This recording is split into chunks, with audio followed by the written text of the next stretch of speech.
Deep in the archives, surrounded by dust and silence, we found a chapter. What if the first people to work with iron weren't Iron Age blacksmiths at all, but Bronze Age Sumerians hammering metal that fell out of the sky? Let's open today's forgotten page. Most of the time, history is told like a clean timeline. Stone Age, Bronze Age, Iron Age. Bronze is copper plus tin. Iron comes later with furnaces and smelting and swords that change the world. Simple, tidy, easy to remember. But down in southern Mesopotamia, in the cities of the Sumerians, that clean line gets blurry. Their world was officially Bronze Age. They cast copper, mixed it with tin, made tools, weapons, statues, and yet, hidden in their language and in rare objects from the wider region, there's a hint that they already knew another stranger kind of metal. To see where it starts, it helps to picture a different scene entirely. Not a workshop, but the night sky. A quiet Sumerian field thousands of years ago. No streetlights, no cities blazing on the horizon, just an enormous dark sky full of stars. Suddenly, a streak of fire cuts across it.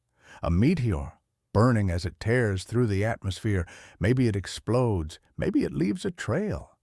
For the people watching from the ground, this isn't just a rock.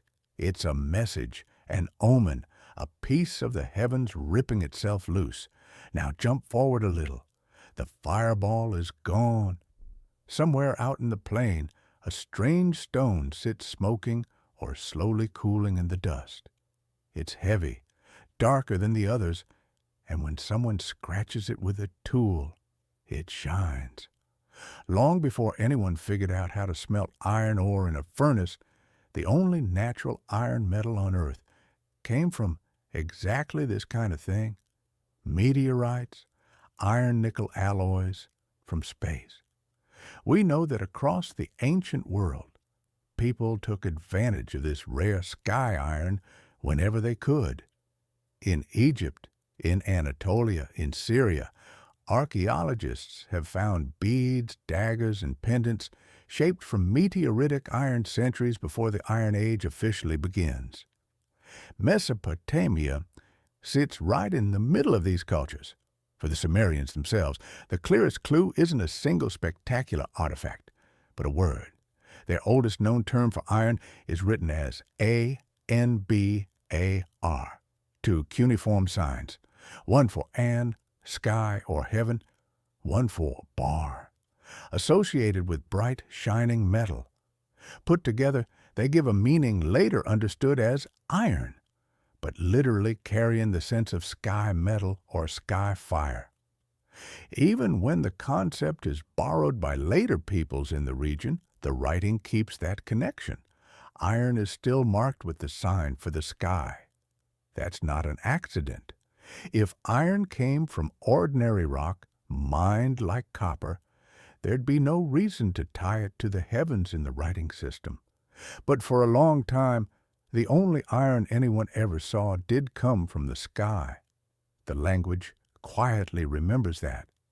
So how would a Bronze Age Sumerian actually work this alien metal? Unlike copper, meteoritic iron doesn't melt in the kind of simple furnaces they had. Its melting point is much higher. So instead of pouring it as a liquid, smiths would hammer it cold or at low heat, slowly shaping it into something, a bead, an inlay, maybe the edge of a blade.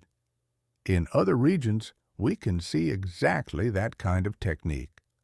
Thin sheets, hammered, rolled, punched.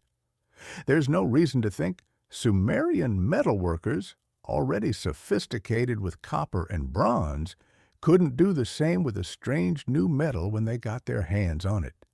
But this wasn't a material for everyday tools. Iron from meteorites was unbelievably scarce. In the middle of the Bronze Age, it was rarer than gold. Across many cultures, it shows up not in farmhouses or village rubbish, but in elite burials, royal daggers, ceremonial objects, things placed in tombs and temples That's a strong hint that the same was true in Sumer.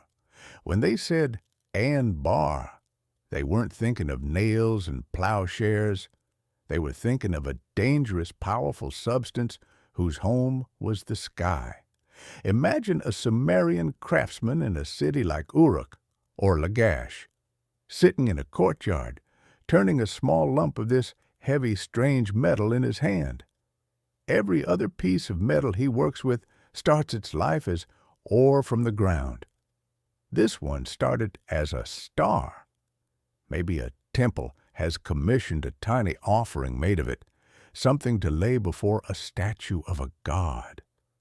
Maybe a ruler wants a piece of jewelry that literally proclaims, "I wear the sky."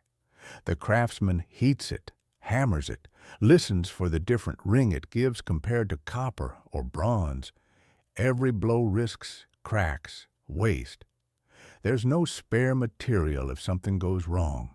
And in the background of that scene, there are priests and diviners watching the heavens for omens, recording eclipses, tracking planets, reading messages into every unusual event in the sky. Mesopotamian astronomy and astrology go back very deep.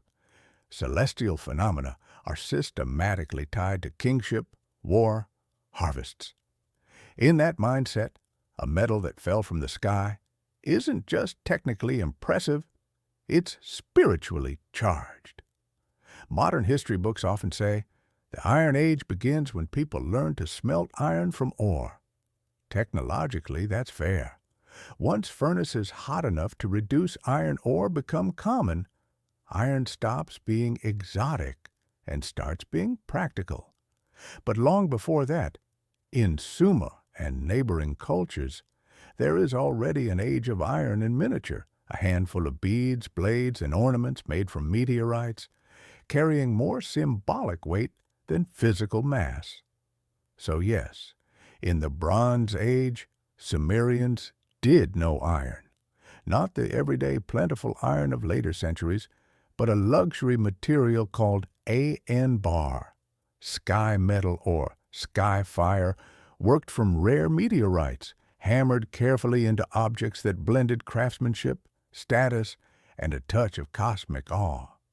Their world was still built on bronze, but in certain temples, in certain treasuries, a very different kind of metal quietly glimmered.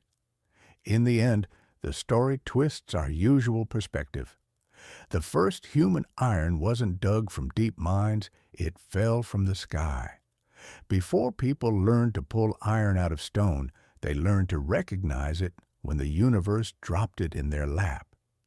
And in the cities of the Sumerians, that star metal got a name, a sign that literally pointed upward, and a place in the hands of kings and gods long before the Iron Age officially arrived.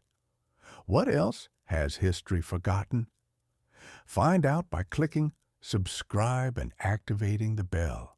We'll see you in the next Forgotten Pages.